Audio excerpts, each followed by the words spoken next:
बोलिए 1008 श्री संभवनाथ भगवान की, परम पूज्य गुरुवर आचार्य 108 श्री विद्यासागर जी महाराज की, पूज्य मुनि श्री प्रमाण सागर जी महाराज की, पूज्य मुनि श्री विराट सागर जी महाराज की, आचार्य संघ की। बंधुओं, आज एक बार पुनः हम पूज्यपाद मुनि श्री प्रमाण सागर जी और मुनि विराट सागर जी के समक्ष एक लालसा लिए, एक कामना लिए हम यहाँ उपस्थित हैं कि पूज्य मुनि श्री के वैचारिक जो प्रवचन होते हैं, क्रांति के संवाहक, तांत्रिक के सूत्रधार हैं, उनसे हम सब भी लाभान्वित हो और हमारा यह मानव जीवन सफल हो। इसी कामना के साथ हम पूज्य मुनि श्री के चरणों में त्रैबार नमोस्तु करेंगे। सामूहिक रूप से आप मेरे साथ दोहराएंगे, पूज्य मुनि श्री नमोस्तु नमोस्तु नमोस्तु। प्रवचनों की श्रृंखला को आगे बढ़ाते हुए बिना किसी भूमिका के मैं पूज्य मुनि श्री प्रमाण सागर जी महाराज के चरणों में पुनः त्रैबार नमोस्तु करते हुए निवेदन कर रहा हूं कि पूज्यपाद इस हम सब प्यासी और पिपासी जनों को आप अपनी अमृत वाणी से संतृप्त करें और इस घोर लू के समय में, जबकि गर्मी ऊपर से तेज हो रही है, उस समय आप अपनी ठंडी फुहारों से हमें संतृप्त करें। पूज्य मुनि श्री प्रमाण सागर जी महाराज। ओ सभी लोग अपने दोनों हाथ जोड़ लें और मेरे साथ महामंत्र के स्मरण के लिए अपना मानस तैयार करें।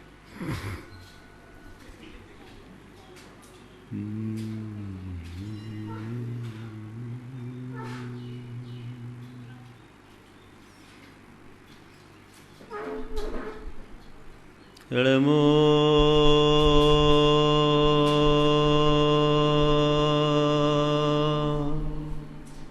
अरिहंताणं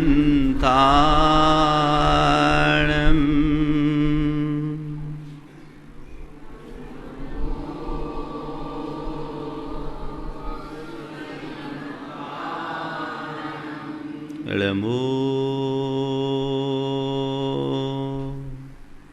सिद्धाणं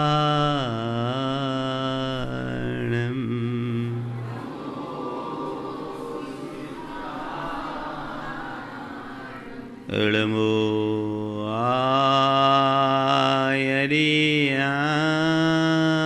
आयर्याणं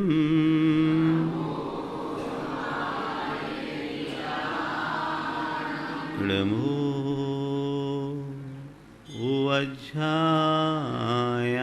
वज्रायाणं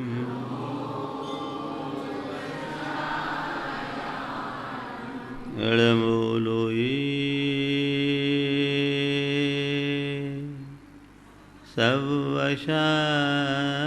सर्वशाहुनं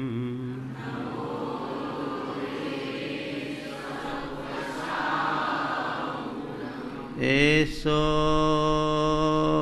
पंचिणमुयारो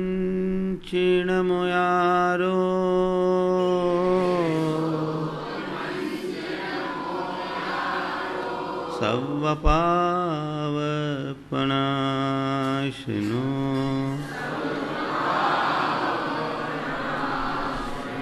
मंगलालं च सवेशिं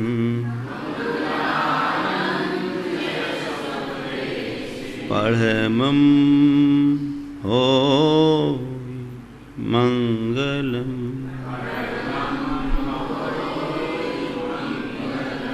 जय बोलो देवादिदेव 1008 श्री भगवान महावीर स्वामी की, अहिंसा परमो धर्म की, परम पूज्य आचार्य गुरुवर श्री विद्यासागर जी महाराज की, पूज्य मुनि श्री प्रमाण सागर जी महाराज की जय जय जय, पूज्य मुनि श्री विराट सागर जी महाराज की जय। जीवन की दो धाराएं,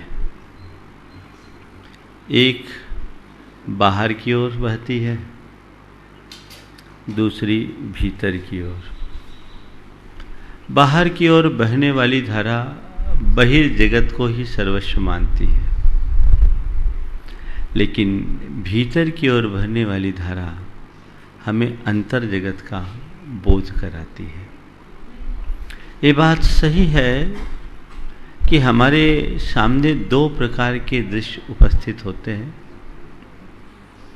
एक वह जो हमें आंखों से दिखता है, जिसे हम बहिर्जगत के रूप में जानते हैं, और एक वो जो हमें दिखता नहीं लेकिन उसका विस्तार बहुत है। बाहर से जो कुछ भी हमें दिखाई पड़ता है वो मूर्त है, क्षणभंगुर है, विनाशिक है, नश्वर है। जो हमें दिखता नहीं वो अमूर्त है, स्थायी है, अजर अमर अविनाशी है। मुश्किल ये है कि हमें जो भंगुर है वह तो हर पल दिखता है, जो शाश्वत है उसकी तरफ हमारी कोई दृष्टि नहीं। एक सच्चे धर्मात्मा की दृष्टि में बहिर्जगत से ज्यादा मूल्य अंतर जगत का होता है। वो अपने भीतरी जगत का पूरी तरह परिचय पाया हुआ होता है, इसलिए उसकी दृष्टि भीतर की ओर केंद्रित होती है। वो अंतर यात्री कहलाता है। जिसकी वृत्ति बहिर्मुखी है वह केवल भौतिक सुखों के पीछे पागल होता है, और जिनकी वृत्ति अंतर्मुखी है वो अपने जीवन की आध्यात्मिक उन्नति के लिए प्रयास करता है। दो तरह की सोच है लोगों की। एक सोच है कि भैया दुनिया में जो दिख रहा है वही सब कुछ है, उसका मजा लो। उनके जीवन का लक्ष्य है मौज, मजा और मस्ती। उनका एक ही मकसद, जब तक जियो सुख से जियो, कर्जा लो पर घी पियो। ऐसे लोगों के लिए किसी उपदेश की आवश्यकता और अपेक्षा दोनों नहीं, क्योंकि उनकी दृष्टि में ये भौतिक सुख ही सब कुछ है। उन्हें आत्मा अनात्मा से कोई लेना देना नहीं, कर्म अकर्म से कोई प्रयोजन नहीं, पुण्य पाप से कोई मतलब नहीं। तो ऐसे लोग भौतिक सुखों के पीछे ही पागल होते हैं। ये जड़वादी लोग कहलाते हैं। ऐसे लोगों को हम नास्तिक कहते हैं। लेकिन जो आत्मा की सत्ता को पहचानते हैं, जिनकी दृष्टि में आत्मा अनात्मा, पुण्य पाप, कर्म, लोक परलोक का स्थान होता है, वे अध्यात्मवादी कहलाते हैं। उन्हें आस्तिक की संज्ञा दी गई। सम्यक दृष्टि परम आस्तिक होता है। आस्तिक उसका एक विशिष्ट गुण होता है। विगत दिनों मैंने सम्यक दृष्टि के पहचान के 4 लक्षणों की चर्चा करते हुए आपसे प्रशम, संवेग, अनुकंपा की बात की थी। बीच में भावना योग के कारण विराम हो गया। आज चौथे गुण आस्तिक की है। अपने मन से पूछो, आप आस्तिक हो या नहीं? बोलो, है ना? जब भी हम किसी आस्तिक व्यक्ति की बात करते हैं, हमारे आंखों के सामने कैसे व्यक्ति की छवि उभरती है? दुनिया में ऐसे बहुत सारे आस्तिक लोग दिखते हैं जो मंदिर में रोज भगवान की पूजा करते हैं और बाहर आकर भगवान को ही चूना लगा देते हैं। बोलो, वो आस्तिक है कि नहीं? धार्मिक दिख रहे हैं, प्रथम नजर में वो आस्तिक कहलाएंगे, पर क्या वे असल में आस्तिक हैं? एक बड़ा अहम सवाल है। मैंने तो सुना है कि पुराने जमाने में जो डाकू और लुटेरे होते थे, वे भी पहले भगवान के मंदिर में जाके मन्नतें मानते थे और बाद में मंदिर में कहीं घंटा चढ़ाते, कहीं कुछ करते। अब मैं आपसे पूछता हूँ, जो व्यक्ति डाका डालने के पहले भगवान से मनौती मान रहा है और लूट खसोट का अंश भगवान के चरणों में समर्पित कर रहा है, वो आस्तिक है? हाँ, बात समझ में आ रही है? क्या उसे आप आस्तिक कहोगे? धार्मिक तो दिख रहा है, धार्मिक तो दिख रहा है, पर क्या वो आस्तिक है? जो व्यक्ति धार्मिक क्रियाओं में बढ़ चढ़ करके भागीदारी रखते हैं पर पाप, पाखंड और अनाचार में आकंठ डूबे होते हैं, क्या उनकी आस्तिकता पर प्रश्न चिन्ह नहीं लगता? थोड़ा अपने भीतर झांक करके देखो। मैं आस्तिकता का बाला तो पहना हूं, अपने आप को आस्तिक कहता हूं और कहलाने में गौरवान्वित महसूस करता हूं, पर मुझे अपने भीतर झांक कर देखने की जरूरत है। क्या उस आस्तिकता को मैं अपने भीतर सुरक्षित रख पाया हूं? मेरी आस्तिकता मेरे भीतर कितनी सुरक्षित? अहम प्रश्न है ना। पूजा पाठ के प्रति तुम्हारा रुझान बेशक बहुत अच्छा है, धार्मिक क्रिया के प्रति तुम्हारा झुकाव बहुत अच्छा है, लेकिन उसका प्रयोजन क्या है? जब मैं उदयपुर की ओर जा रहा था, रास्ते में एक सांवलिया जी का इलाका पड़ा। वो लोगों ने बताया, महाराज सांवलिया जी का रोज की बड़ी आय है, करोड़ों की आय। हमने बोला अच्छी बात है भाई, लोग धर्म ध्यान करते होंगे, दान पुण्य। नहीं महाराज, यहाँ भगवान की पार्टनरशिप चलती है। और पार्टनरशिप? हम बोले क्या पार्टनरशिप? बोले महाराज इस इलाके के जितने तस्कर हैं, एक तो अफीम का एरिया है पूरा, बोले जितने तस्कर हैं वो यहाँ आते हैं और भगवान का शेयर गछ के जाते हैं और जितना होता ईमानदारी से चुका देते हैं। मैं आपसे पूछता हूं, ऐसा कर्म करने वाले जिनने भगवान को भी अपना पार्टनर बनाया है, यानी उस तस्करी के पार्टनर भी भगवान हो गए, यानी भगवान को ही लपेट लिया, क्या वे आस्तिक कहलाने के लायक हैं? मैं यदि प्रभु के प्रति आस्थावान हूं, मैं अगर परमात्मा के प्रति आस्थावान हूं, मुझे आत्मा अनात्मा का बोध है, मुझे कर्म के पुण्य और पाप के फल पर विश्वास है, तो मुझे चाहिए कि मैं हर पल चौकस रहूं, अपनी प्रवृत्ति में जागरूक रहूं। कनाडा का एक दार्शनिक भारतीय संस्कृति पर शोध करने का मनोभाव लेकर भारत आया। 1969 की बात है। वो लगातार 3 साल तक भारत रहा और रात भर शोध करता था, शाकाहारी था। एक दूध वाले को दूध के लिए बांधा हुआ था, तो वो रात में काम करता था, तो उससे बोल देता था कि भैया तुम दूध का बोतल बाहर छोड़ दिया करो, मैं जब उठूंगा तो ले लूंगा। अक्सर उसे दूध के बोतल में पानी मिलता।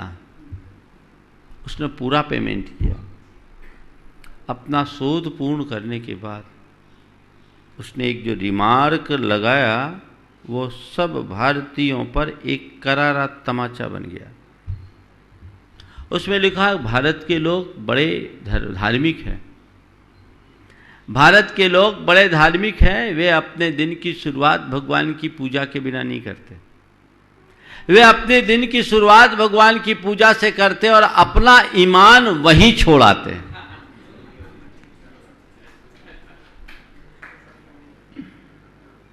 बोलो, है विचारणी बात?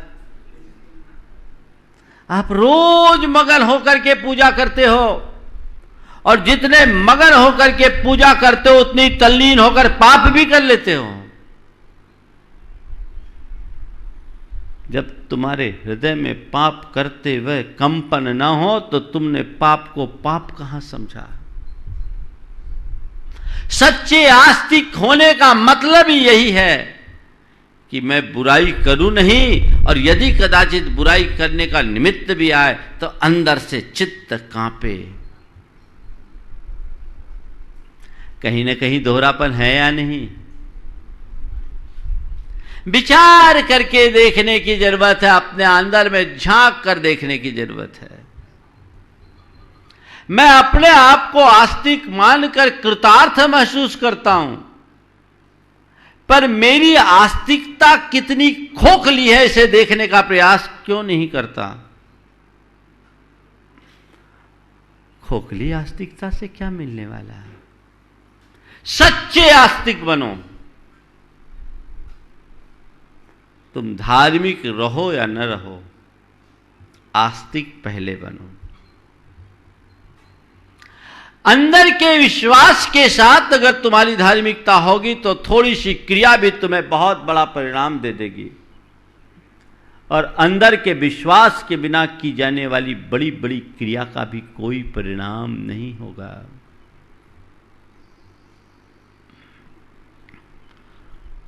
गुरुकुल के प्रणाली जब चलती थी तब की बात है। गुरु ने शिष्यों को पूरा पढ़ाया, उनकी परीक्षा लेने के ख्याल से एक रोज सबको बुलाया। शिष्यों के सामने गुरु चिंतातुर दिखे। शिष्यों ने पूछा, गुरुदेव आप चिंतित क्यों?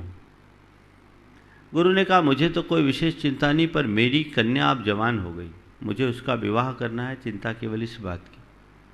शिष्यों ने कहा, गुरुदेव आपको कमी क्या है? बोले, मेरे पास धन की कमी। गुरुदेव आपके इस गुरुकुल में तो बड़े बड़े राजाओं के बेटे भी, राजकुमार भी पढ़ते हैं, आपको धन की क्या कमी? मैं मांग नहीं सकता, किसी से मांग नहीं सकता। तो हम आओगे पता लगेगा तो मेरी प्रतिष्ठा को हानि होगी, इसलिए मैं ये नहीं चाहता कि तुम ऐसे लेकर आओ। फिर भी गुरुदेव आप बताइए, हम सब कर लेते हैं, ऐसे लाएंगे कि किसी को पता ही नहीं लगेगा। गुरु ने कहा, ठीक, एक शर्त है, तुम पैसे लेकर आना, धन लेकर आना, सब लोग धन लेकर आना, लेकिन एक बात का ख्याल रखना, कोई देखना नहीं चाहिए। धन तभी लाना जब कोई देख नहीं रहा हो, उसी वक्त धन लेकर आना जब कोई देख नहीं रहा हो। क्या था? गुरु की आज्ञा।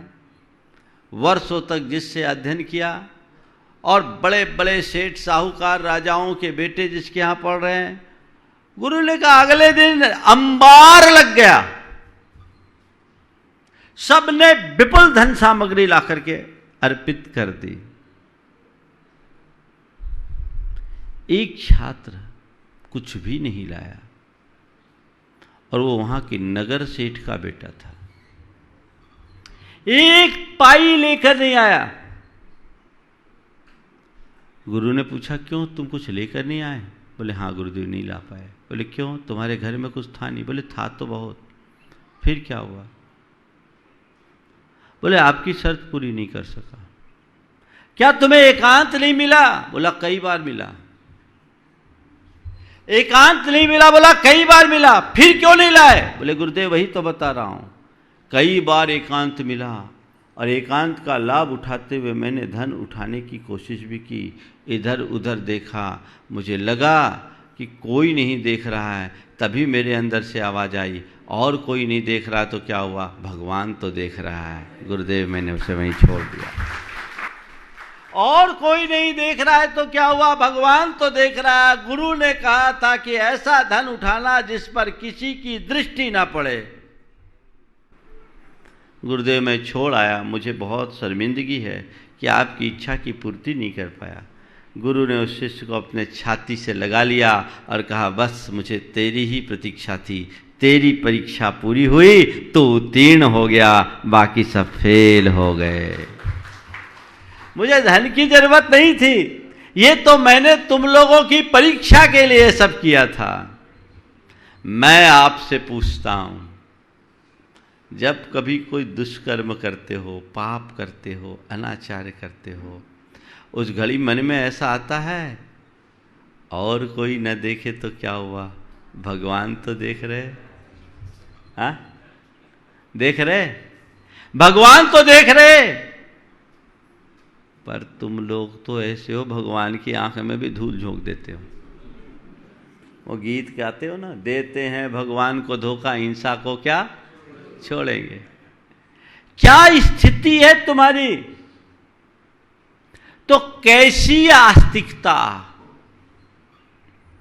मैं आपसे कहना चाहता हूं, सच्चा आस्तिक वह है जो धार्मिक तो हो पर प्रामाणिक भी हो।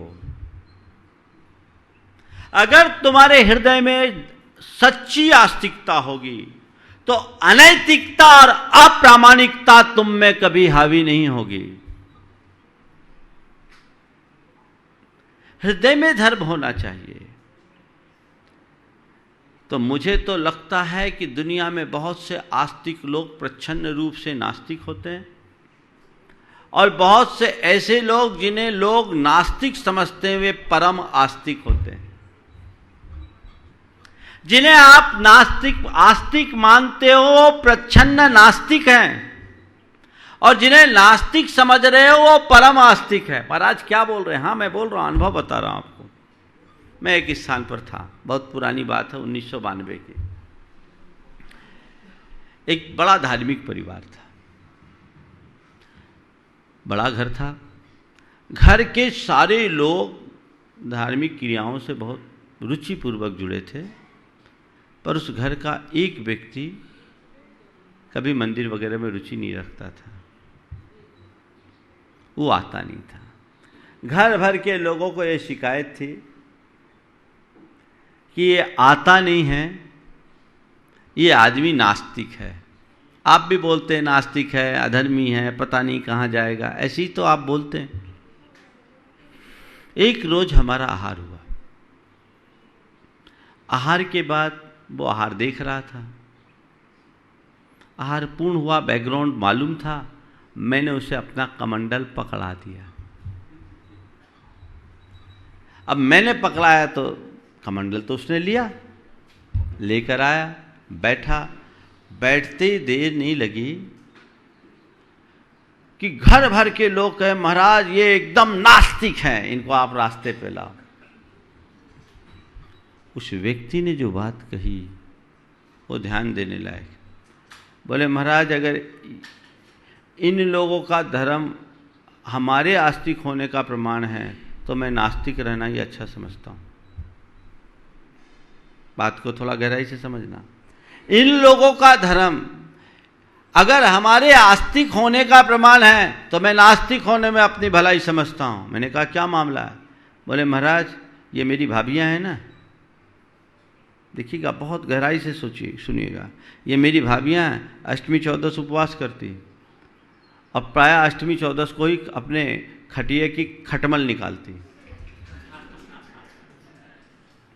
महाराज मैं आपको सुनता नहीं, आपको फॉलो करता हूं। इन लोगों को पता नहीं कि मैं कहाँ सुनता हूं। मैं रोज सामने सरदार जी की दुकान पर ठीक टाइम से 5 मिनट पहले आता हूं, एकदम निश्चिंतता से सुनता हूं। मैं आपके वचनों से बड़ा प्रभावित हूं, लेकिन इनके जो धार्मिक खटकन में इसने मुझे धर्म से एलर्जी दिला दिया। इनकी कथनी करनी में अंतर है, इनके आपस में इतने राग द्वेष है कि मत पूछो। जिस दिन व्रत उपवास होता उसी दिन देवरानी जेठानी झगड़ती है।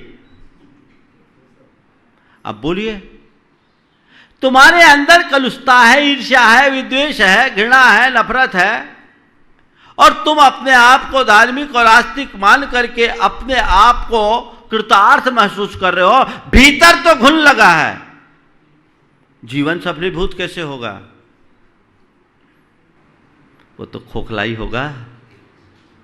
अपने मन से पूछो, जितनी तत्परता से धार्मिक क्रियाएं करते हो उतनी उदारता से अंतस्करण की निर्मलता क्यों नहीं लाते? अपने अंतस की निर्मलता के प्रति उत्साह होना चाहिए। जीवन तो तभी सफलीभूत होगा, अन्यथा तो सब व्यर्थ हो जाएगा। तो मैं कह रहा हूं, जो व्यक्ति आस्तिक हैं वे भी प्रच्छन्न नास्तिक हैं। नास्तिक देखिए कैसे होते प्रच्छन्न नास्तिक। बाप बेटा प्रवचन सुनकर के आए। प्रवचन सुनकर आने के बाद दुकान में आए। दुकान में आने के बाद बाप बेटे से बोलता, बेटा पहली बार प्रवचन सुना। ईमानदारी और सच्चाई पर प्रवचन सुनने को मिला। अब बाप बेटा दुकान पर आए, बाप बेटे से बोलता, बेटा दाल में मिलावट कर ली, तेल में मिलावट कर ली। बेटे ने कहा, अरे पिताजी, अभी तो मिलावट और अनैतिकता को पाप आपने हम सब सुन के आए, और यहाँ पर फिर आप मिलावट की बात करें। बोले, बेटे तुझे पता नहीं, वो धर्म है, ये धंधा है। हम धर्म और धंधा में मैच नहीं करना चाहते। बोलो, क्या ऐसे व्यक्ति को आप आस्तिक कहोगे?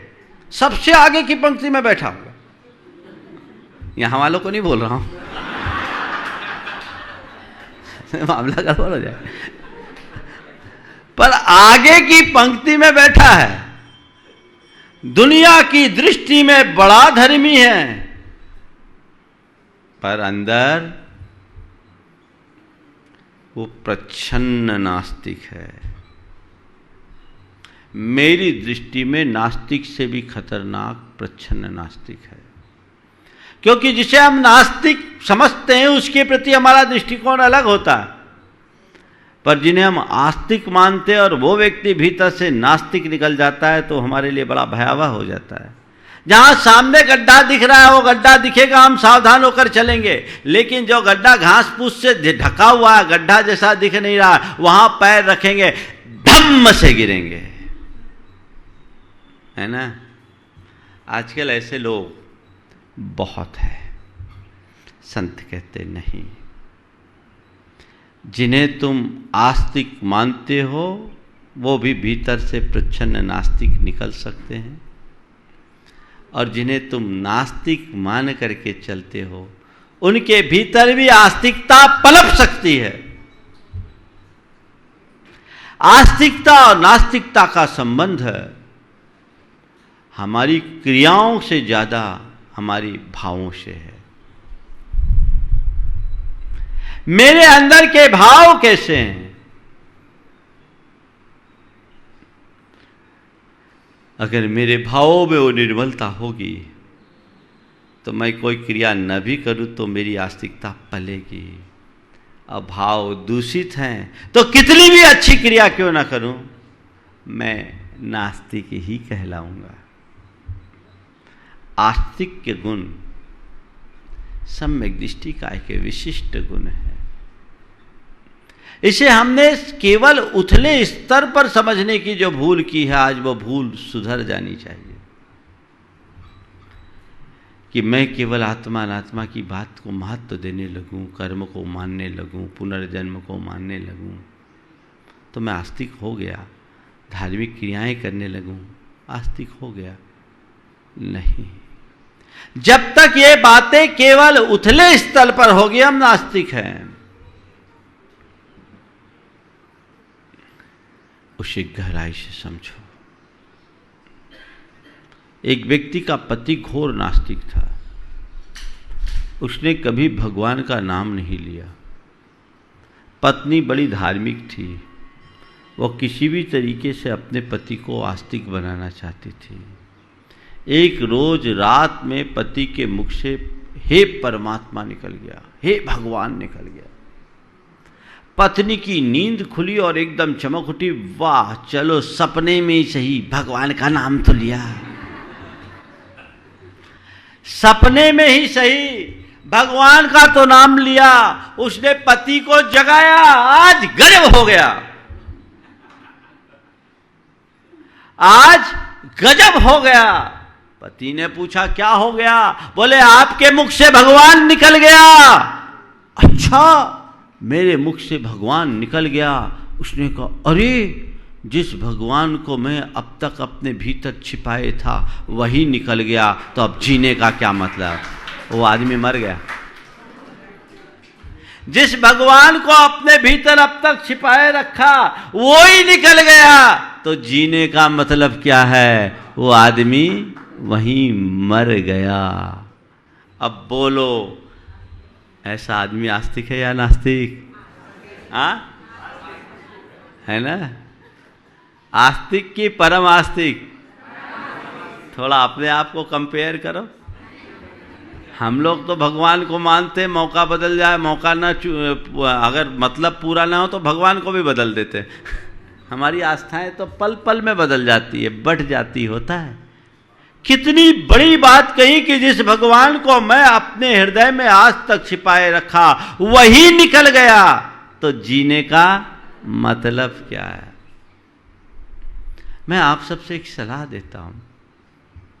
प्रायः माँ बाप अपने बच्चों को लेकर बड़े चिंतित होते हैं, खासकर 16-18 साल से ऊपर के बच्चों के साथ। माँ बाप जब उनसे धार्मिक बातें करते हैं तो वो उनसे जिरह करते हैं और बहुत ज़्यादा बहस करते हैं, और उस समय माँ बाप बड़े क्षुब्ध हो उठते हैं। कई बार उनके मुख से निकल जाता है, ये तो नास्तिक है, पता नहीं कैसा कर्म का मारा हमारे पास आ गया। बोलो, इस आशय के भाव होते हैं कि नहीं होते हैं? और आप ऐसा आरोप अपने बच्चों पर लगाते हैं कि नहीं लगाते हैं? लगाते हैं। एक बार ऐसा हुआ, एक परिवार मेरे पास आया और उनका बेटा पढ़कर हार्वर्ड से आया था। तो हार्वर्ड से आया, बाकायदा हाथ जोड़ा, नमन किया। उसके माता पिता ने कहा, महाराज इसको समझाओ, ये बड़ा नास्तिक है,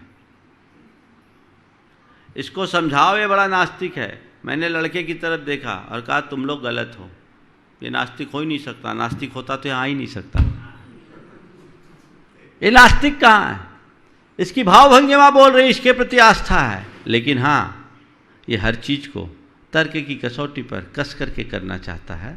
ठीक है, इसके लिए धर्म तुम थोपो मत, इसके हृदय में धर्म की भावना जगाओ, धर्म का महात्म्य समझाओ, एक बार समझ लेगा, इसका जीवन बदल जाएगा।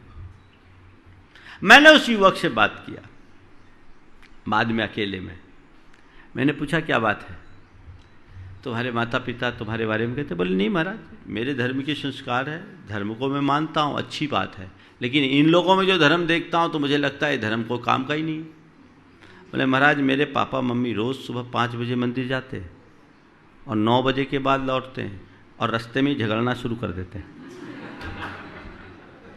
5 बजे जाते हैं, 9 बजे लौटते, रास्ते में झगड़ना शुरू कर देते।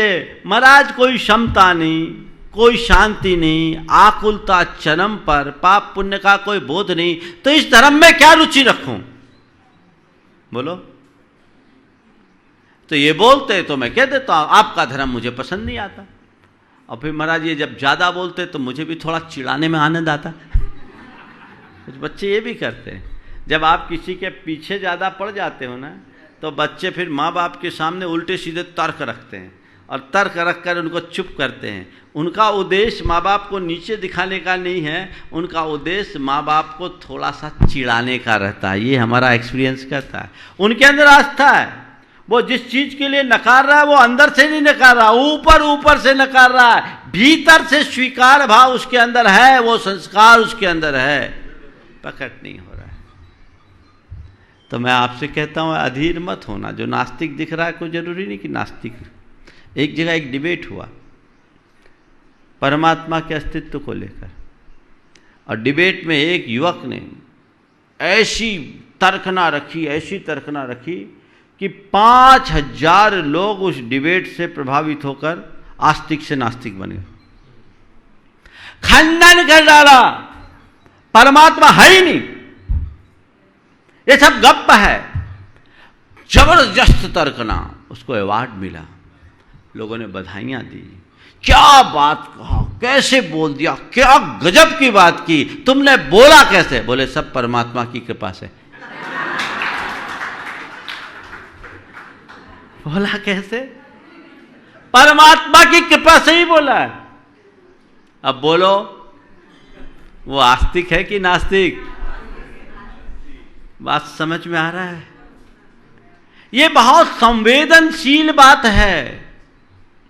बहुत जल्दी से किसी को नास्तिक मानने की भूल मत करना और अपने आप को पक्का आस्तिक समझने की के भ्रम में भी मत रहना। धार्मिक होना सरल है, पर धार्मिक होने के साथ साथ सच्चा आस्तिक बनना बहुत कठिन है। जीवन का रूपांतरण तभी होगा जब हमारे भीतर वैसी आस्तिकता की अभिव्यक्ति होगी। शुरुआत कीजिए, वो आपको पाप भीरू बनाएगा, वो आपको कर्तव्यनिष्ठ बनाएगा, वो आपको संवेदनशील बनाएगा और वो आपको धर्म परायण बनाएगा। पाप भीरुता, कर्तव्य निष्ठा, संवेदनशीलता और धर्मपरायणता एक सच्चे आस्तिक मनुष्य की पहचान है। चारों पाए मजबूत होने चाहिए। धर्मपरायणता तुम्हारे अंदर है, कर्तव्य निष्ठा भी लोगों में दिखती है ना? संवेदनशीलता कितनी और पाप भीरुता कितनी, इसे अपने हृदय में जगाओ, तब जीवन में बदलाव आएगा, तब जीवन में बदलाव आएगा। ऐसा बदलाव जो तुम्हें भीतर से चमत्कृत कर दे, जो तुम में आमूलचूल परिवर्तन घटित कर दे, जो तुम्हारी अंतरात्मा का रूपांतरण करे। पाप से डर है? पाप करने के बाद डर है। क्या हुआ? पाप करके डरते हो कि पाप से डरते हो? हाँ, पूरी तरह। अगर पाप से डरो तो पाप करते समय बेखौफ नहीं होना चाहिए। हमारे यहां की एक धारणा ने हमें बहुत ज्यादा पाप में लगाया है। वो क्या धारणा है? कि हमने भगवान को पाप काटने की मशीन मान लिया, मंदिर को पाप काटने की मशीन मान लिया। हमने ये धारणा अपने मन में जमा ली, ये हमें सिखाया गया, कितना भी पाप करो, भगवान की पूजा भक्ति करो, नमोकार जपो, सब पाप साफ, है ना? इस विश्वास ने हमें पाप के प्रति बेभान बना दिया। मेरी राय में विश्वास ठीक नहीं है। इसके कारण बहुत ज्यादा पाप बढ़ा है। मैं ये नहीं कहता कि भगवान का नाम लेने से पाप नहीं करता, पर भैया जिस जिब्बा से भगवान का नाम ले लिया उस व्यक्ति के जीवन में पाप रहना ही नहीं चाहिए। भगवान से पाप कटता नहीं, पाप साफ होता है। ऐसा नाम लो कि तुम्हारे चित्त से पापात्मक वृत्ति ही साफ हो जाए, तब बदलाव है। यहां तो जितना झड़ाते उससे ज्यादा लपेट लेते हैं और भ्रम पाल रखे, अरे हाँ सब ठीक है, हमें तो लाइसेंस मिला हुआ। बोलो, ये आत्मवंचना है या नहीं? इससे अपने आप को बचाना चाहिए। और ऐसे लोग बड़े आत्ममुग्ध होकर ये काम करते हैं। हाँ, हम तो ठीक कर रहे हैं, हम तो धार्मिक है।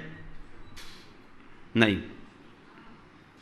अपने परिणामों का प्रहरी बनिए, अपने आप को भीतर से सुधारने का संकल्प लीजिए। आप लोग कहोगे आज महाराज को हो क्या गया, आज तो उल्टा ही उल्टा उपदेश दे रहे। आपके प्रवचन को सुन लो तो कल से मंदिर जाना बंद, हाँ, है ना? आज तो आपके मतलब की बात हो रही। मैं तुम्हें मंदिर जाना बंद नहीं करने के कर रहा हूँ, मंदिर जाना बंद करने की बात नहीं कर रहा हूँ। मैं तुम्हें अपने मन के बंद कपाट खोलने की बात कर रहा हूँ। अपने मन की बंद कपाट को खोलो, अपना कंसेप्ट ठीक करो।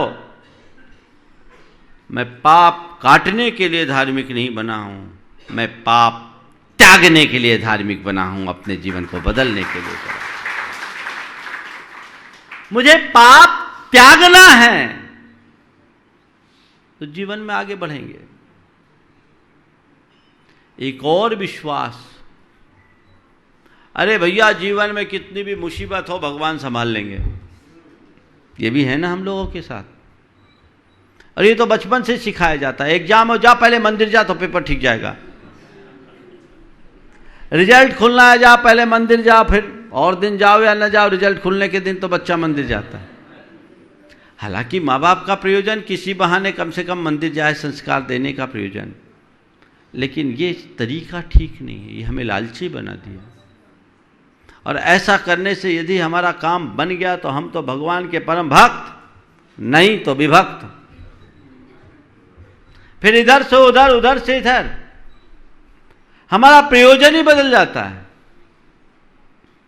नहीं, दुख और संकट को तो भगवान भी नहीं टाल सकते, ये सत्य है। तो फिर महाराज मंदिर क्यों जाए? भगवान मेरे संकटों को टालते, इस विश्वास से मंदिर मत जाओ। भगवान हमें संकटों में संभालते हैं, इस विश्वास से मंदिर जाओ, जीवन धन्य हो जाएगा। भगवान की शरण में जाऊंगा, मेरा मन शांत हो जाएगा, मेरा उद्वेग शांत हो जाएगा, मैं अपने आप को संभाल लूंगा। ये दृष्टिकोण होना चाहिए, तो जीवन का एक अलग आनंद होगा। आप क्या करते? जब भी मुसीबत होती चले जाते भगवान को, तुमसे लागी लगन, ले लो अपनी शरण, पारस प्यारा, मेटो मेटो जी संकट हमारा। पारसनाथ हंसते होंगे कि मेरे ऊपर संकट आए, मैंने तो कहीं हाथ नहीं जोड़े।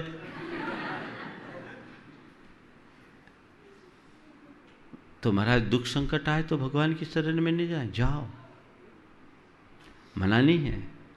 पर किस लिए? इसलिए कि मैं इस संकटों को सह सकूं, अपने आप को इस स्थिति में भी संभाल सकूं, मैं अंदर से सक्षम बनूं। भगवान, आपकी चरणों में मैं इसलिए नहीं आया कि आप मेरे कंधे का बोझ उतार दो, आपकी शरण में केवल इसलिए आया हूं कि कंधे को इतना मजबूत बना दो कि दुनिया का सारा बोझ उठा सकूं। अगर ऐसा विश्वास कायम रहता है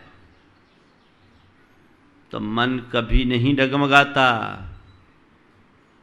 पर भय, स्नेह और लोभ ग्रस्त मानसिकता से भर करके जब हम धर्म करते हैं तो जब भी उनकी पूर्ति नहीं होती, आस्था डगमगा जाती है।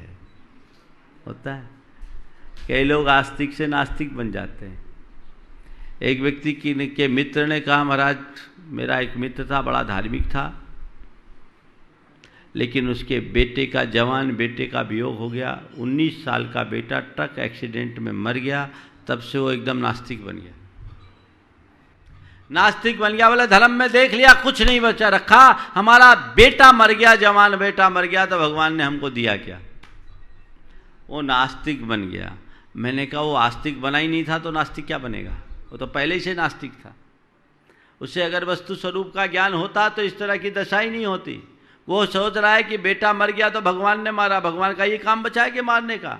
न भगवान मारता है न भगवान बचाता है, भगवान तो केवल ज्ञाता दृष्टा है। संयोग से जीव जन्म लेता है, संयोग से जीव मरता है। जब तक आयु है तब तक जीवन है, आयु के क्षय से मरण है। इस सत्य को वो जानता होता तो इस घटना को लेकर के व्यथित होने की जगह अपने हृदय में वैराग्य भरता कि भैया जीवन का कोई भरोसा नहीं है, जो करना है सो जल्दी कर लो।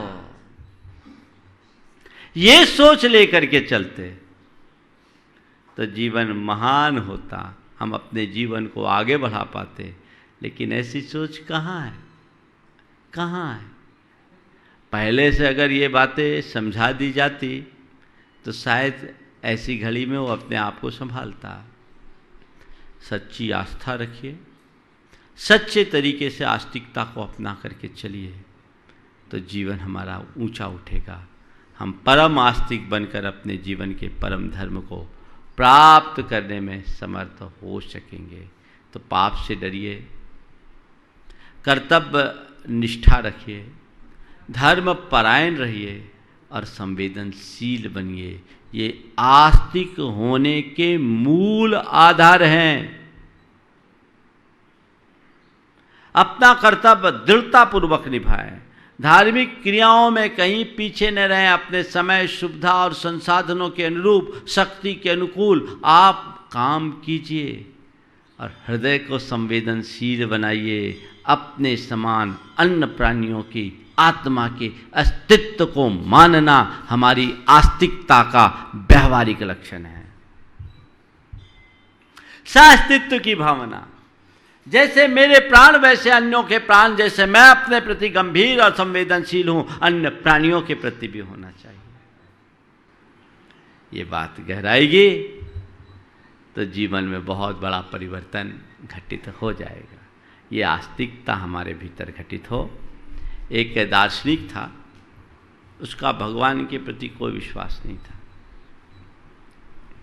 कोई विश्वास नहीं, और उसने अपने चेंबर में लिख रखा था, गॉड इज नोवेयर। क्या लिखा? God is nowhere. वो मरणासन था, बूढ़ा हुआ, मरणासन था, स्थिति गंभीर थी। उसका एक साहित्यकार मित्र था, वो जब उससे मिलने गया तो देखता है कि पट्टा अभी भी गॉड इज नोवेयर लगाए हुए। गॉड इज नोवेयर वो लगा हुआ, पट्टी लगी हुई है। उसको देखा, थोड़ी देर इधर उधर की बातचीत की, और बातचीत करते करते उसने वेयर के डब्लू को नो के पास लगा दिया, ओ के पास लगा दिया। वेयर के डब्लू को नो के पास लगा दिया और अपने मित्र से कहा, देखो सामने क्या लिखा है, सामने क्या लिखा। वो हैरान परेशान, गॉड इज नाउ हियर। बात समझ में आ रही है? पहले क्या लिखा था?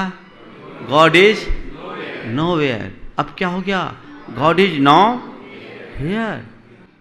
वो एकदम अचंभित रह गया, बोला तुमने तो मेरे जीवन भर की शंका को समाप्त कर दिया। मैं दुनिया में अपने भगवान को खोजता रहा और मुझे धारणा बनी दुनिया में भगवान कहीं नहीं है, पर आज तुमने इस बात का एहसास करा दिया, बोध करा दिया कि गॉड इज नोवेयर, मेरे भीतर ही मेरा भगवान है, और आज मेरी आस्था उस पर प्रकट हो गई है। मैं उसे स्वीकार करता हूँ।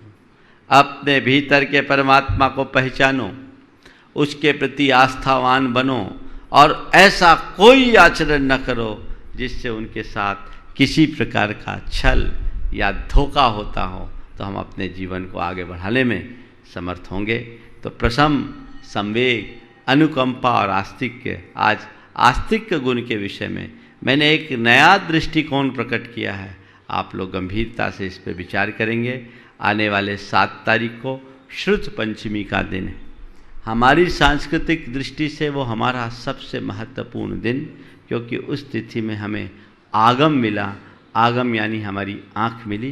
प्रातःकाल श्रुत पंचमी महोत्सव यहाँ पर मनाया जाएगा, और उसी दिन मध्याह्न में एक और अच्छे कार्यक्रम की शुरुआत है, जो जैन जनगणना जागरूकता अभियान के सिलसिले में एक बैठक यहाँ आयोजित की गई। बहुत सारे लोगों तक उसकी सूचना पहुँची है। बहुत से ऐसे भी कार्यकर्ता हैं जो इसमें बहुत दिनों से रुचि ले रहे हैं, काम भी कर रहे हैं, उन तक सूचना नहीं पहुँच पाई, क्योंकि शॉर्ट नोटिस में एक कार्यक्रम निश्चित हुआ है, और ठीक ढंग से लिस्टिंग न होने के कारण बहुत से अच्छे कार्यकर्ताओं तक सूचना नहीं पहुँची। फिर भी इस मंच से दी गई सूचना को भी अपने लिए सूचना मान करके चले, और जो भी इसमें अपनी अच्छी भागीदारी देना चाहते हैं और इस अभियान का हिस्सा बनना चाहते हैं, वे जरूर आए, इस कार्यक्रम को गति दे और उसे सफल बनाएं। इस स्वभाव के साथ मैं अधिक विस्तार न देकर यहाँ पर विराम लूँगा। महाराज श्री के श्रीमुख से आप सबको भी मंगल भावना के श्रवण का लाभ मिलेगा। बोलिए परम पूजाचार्य गुरुवर श्री विद्यासागर जी।